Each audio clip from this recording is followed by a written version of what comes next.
Subscribe कीजिए RTS professional study को और बेल आइकन को दबाएं लेटेस्ट जीएसटी और इनकम टैक्स की वीडियो सबसे पहले पाने के लिए। हे गाइस दोस्तों, आज बात करने वाला हूं फाइनलाइजेशन ऑफ बैलेंस शीट के बारे में। हाँ जी दोस्तों, बैलेंस शीट की 30 पॉइंट्स के बारे में बताऊंगा कि जब आप बैलेंस शीट फाइनल करते हैं तो कैसे आपको किन किन पॉइंट्स का ध्यान रखना है। तो दोस्तों चलिए आज मैं आपको बताता हूं फाइनलाइजेशन ऑफ बैलेंस शीट, जिसके 30 पॉइंट्स है। तो उसको समझने के लिए बने रहे मेरे साथ वीडियो के एंड तक। We start Google drive certification course. हाँ जी दोस्तों, अभी अभी हमने एक नया कोर्स लॉन्च किया है, गूगल ड्राइव सर्टिफिकेशन कोर्स। एक न्यू कोर्स है जहाँ पे आप अपने घर के सेफ एनवायरनमेंट में स्टडी कर सकते हैं ऑनलाइन ही। ठीक है दोस्तों, तो इन सभी टॉपिक पे आप स्टडी कर सकते हैं। इन सभी टॉपिक्स पे अपना हमारा जो गूगल ड्राइव कोर्स है वो खरीद सकते हैं। 20% का डिस्काउंट ऑफर है, अभी चल रहा है 20% का डिस्काउंट ऑफर। ज़्यादा जानकारी के लिए इस नंबर पे कॉल कीजिए या फिर इस वेबसाइट पर जाकर विजिट कर सकते हैं। वेबसाइट का लिंक इस वीडियो के डिस्क्रिप्शन में। तो दोस्तों बात करता हूँ मैं फाइनलाइजेशन ऑफ बैलेंस शीट। तो बैलेंस शीट जब आप बनाते हैं, जब बैलेंस शीट को आप फाइनल करते हैं तो आपको क्या क्या चीज़ों का ध्यान रखना है। सबसे पहले पॉइंट की बात करूँ तो आपको उस एंट्री का ध्यान रखना है जो नेशनल हॉलीडे पे एंट्रियां हुई हैं, क्योंकि नेशनल हॉलीडे पे कोई भी एंट्री नहीं हो सकती। तो एक भी आपकी एंट्री अगर नेशनल हॉलीडे पे है, उस एंट्री को आप वहाँ से मूव करके दूसरी डेट के अंदर कर लें, शिफ्ट कर लें। फिर आपको जो आपका सिक्योर लोन है उसको कंफर्म करना पड़ेगा कि आपका जो सिक्योर लोन है वो क्या क्या है और किसका किसका सिक्योर लोन है। ठीक है, उसके बैलेंस को कंफर्म करना पड़ेगा। अनसिक्योर लोन है तो सेम यही प्रोसीजर होगा, आपको सारा कंफर्म करना पड़ेगा आपका अनसिक्योर लोन। उसके जिस पर्सन से आपने अनसिक्योर लोन लिया है उसका पैन कार्ड और आधार कार्ड ये भी कंफर्म करना पड़ेगा आपको। फिर मैं बात करता हूँ कंफर्मेशन ऑफ क्रेडिटर। आपको ध्यान रखना होगा, आपका एक क्रेडिटर जो है आपका, अपने क्रेडिटर का कंफर्मेशन करना पड़ेगा, उसका बैलेंस क्या है, उसका जो लेजर है आपको मैच करना पड़ेगा कि आपका क्या बैलेंस आ रहा है, उसका क्या बैलेंस आ रहा है, स्पेशली जो आपकी डेबिट एंट्री में है। इसी प्रकार से आपको फॉर्म करना है डेटर्स का, सन्ड्री डेटर्स का बैलेंस। ठीक है, उसका लेजर आपको मैच करना पड़ेगा, ओपनिंग क्लोजिंग। ठीक है, उसने अपने बुक्स में क्या दिखाया है, आपने अपने बुक्स में क्या दिखाया। डेटर के अंदर जो आपकी क्रेडिट एंट्रियां हैं उनको आपको चेक करना पड़ेगा। उसके बाद आपको बोनस शीट टैली करनी पड़ेगी, जो आपने बोनस पे किया है कैश से या चेक से, जो आपने बोनस की एंट्री करी है वो आपको टैली करनी पड़ेगी। चेक करना पड़ेगा कि आपका कोई नेगेटिव कैश तो नहीं है, ये ध्यान रखना पड़ेगा। आप तो डेली बेसिस पे या मंथली बेसिस पे चेक कर सकते हैं कैश का लेजर क्या नेगेटिव में तो नहीं है। फिर आपका जो इलेक्ट्रिसिटी चार्जेस है वो ये चेक करना पड़ेगा कि 12 महीने इलेक्ट्रिसिटी चार्जेस एंटर हुआ है या नहीं हुआ है। नहीं हुआ है तो आपको एंट्री करनी पड़ेगी। फिर सैलरी शीट आपको टैली करना पड़ेगा, जो भी आपने सैलरी पे किया है कैश से या चेक से, जो आपकी सैलरी शीट के अंदर लिखा हुआ है और जो आपने कैश से पे किया है अपने बुक्स में जो एंट्री करी है उसको आपको चेक करना पड़ेगा। और ये भी चेक करना पड़ेगा कि जो आपने सैलरी दी है एम्प्लॉयज़ को, क्या वो सैलरी शीट पे उनके साइन है या नहीं है, या जब जो आपने वाउचर दिया है क्या पूरे साल के सैलरी शीट पे उनके साइन है या नहीं है। उसके बाद कॉपी चेक करना पड़ेगा फुल एंड फाइनल उन सभी पेपर्स का, जो एम्प्लॉय जा चुके हैं उनका full and final record check करना पड़ेगा, उनकी कॉपी को आपको प्रिपेयर करना पड़ेगा, उनके रिकॉर्ड को प्रिपेयर करना पड़ेगा। फिर इंश्योरेंस एक्सपेंसेस, जो आपका इंश्योरेंस एक्सपेंसेस है वो चेक करना पड़ेगा। प्रीपेड एंट्रियाज हैं वो भी आपको डन करनी पड़ेगी। जो इंश्योरेंस एक्सपेंसेस आपका प्रीपेड इंश्योरेंस है तो उसको एंट्री आप 31 मार्च के अंदर कर लेना बैलेंस शीट के अंदर। ठीक है, अदर कोई प्रीपेड एक्सपेंसेस है तो वो भी आप कर सकते हैं, जैसे लाइसेंस फी है या कोई भी अदर फी है।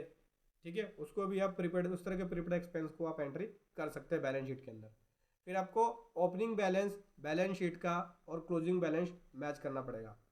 ओपनिंग बैलेंस बैलेंस शीट का मैच करना पड़ेगा, जो लास्ट ईयर की बैलेंस शीट है उससे आप अपना करंट ईयर के ओपनिंग बैलेंस को मैच कर लेना। रिकनसाइल करना पड़ेगा आपको अपनी सेल्स परचेज। ठीक है, किससे, सेल टैक्स रिटर्न से, जो आपकी सेल टैक्स रिटर्न है, जैसे आपकी जीएसटी की रिटर्न है उससे जो आपकी परचेज है सेल है वो आपको मैच करना पड़ेगा। कोई भी लाइसेंस फ़ी है तो उस लाइसेंस फ़ी का कवरिंग लेटर या रिसिट्स आपको देखना पड़ेगा कि जो आपने लाइसेंस फ़ी पे किया उसका रिसिट्स आपके पास है या नहीं है, या फिर उसका कवरिंग लेटर आपके पास है या नहीं है लाइसेंस फ़ी का। टेलीफोन एक्सपेंसेस है, ये भी चेक करना पड़ेगा कि क्या टेलीफोन एक्सपेंसेस 12 महीने के एंटर हुए हैं या नहीं हुए हैं। ठीक है, इसी प्रकार से अगर नहीं एंटर हुए हैं तो एंट्री आप कर सकते हैं। डेप्रिसिएशन की एंट्री चेक करनी पड़ेगी, क्या डेप्रिसिएशन की एंट्री हुई है या नहीं हुई है बैलेंस शीट को फाइल करते वक्त। अगर डेप्रिसिएशन की एंट्री नहीं हुई है, डेप्रिसिएशन की एंट्री करनी पड़ेगी। टीडीएस सर्टिफिकेट को आपको टैली करना पड़ेगा कि जो टीडीएस आपने डिडक्ट किया है और जितना आपने जमा करा है क्या सर्टिफिकेट के अंदर वो वैल्यू रिफ्लेक्ट हो रही है या नहीं हो रही है।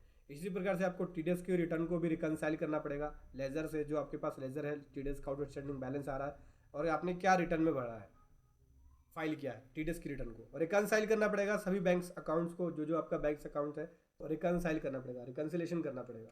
जीपी रेट को कंपेयर करना पड़ेगा कि आपका लास्ट ईयर का जीपी रेट क्या है और करंट ईयर का आपका जीपी रेट क्या है, इसको आपको कंपेयर करना पड़ेगा। ठीक है, ऑडिट फी एंटर हुआ है कि नहीं हुआ, एंटर हुआ है वो चेक करना पड़ेगा। एक्सपेंसेस जो आपने कैश में वाउचर डाले उन वाउचरों को चेक करना पड़ेगा, क्या वाउचर्स प्रॉपर तरीके से बने हुए हैं या नहीं बने हुए, वाउचर पे साइन है या नहीं है।